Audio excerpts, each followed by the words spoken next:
सांगते, पुढे सांगतेच. आजचा माझा पहिला चहा सकाळी झाला होता आणि त्याच्यानंतर जेवण वगैरे करून आहे ना मी निवांत बसली होती. पण दुपार झाली होती आणि मला क्रेविंग झाली होती चहाची. बघू शकता आता तुम्ही किती वाजले होते, जवळजवळ 3 वाजले होते. 3 वाजून 5 मिनिटं झाले होते आणि मला चहाची क्रेविंग झाली होती. बघूच शकता माझी क्रेविंग कसली आहे ते. पटकन मग आहे ना मी छान असा ब्लॅक टीच ठेवून घेतला, कारण दूध नव्हतं. मग ब्लॅक टीच पिऊया म्हटलं. मग मी छान आहे ना तो ब्लॅक टी एन्जॉय केला दुपारी. माझी क्रेविंग कधीही होऊ शकते, मी निम्म्या रात्री उठून सुद्धा चहा पिऊ शकते, असं आहे माझं. आणि मग निवांत बसले होते, थोडंसं बोर पण होत होतं. आज काय माहिती काय झालं होतं. आणि मग 6:30ला सुद्धा मी पुन्हा एकदा चहा ठेवला होता. माहीत नाही आज का बरं एवढी इच्छा झाली होती चहा प्यायची, पण मी ठेवला.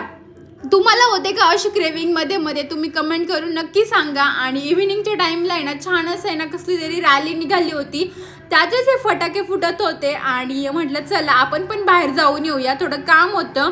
तिकडेच जाऊन आली आणि छान अशा आलू घेऊन आले, सोबत थोडे मसाले पण घेऊन आली. आज काय मसाले भातच करायचा होता, पण आलू उद्याच्या भाजीसाठी घेऊन आले होते, कारण भाजीला फ्रीजमध्ये काहीही नव्हतं.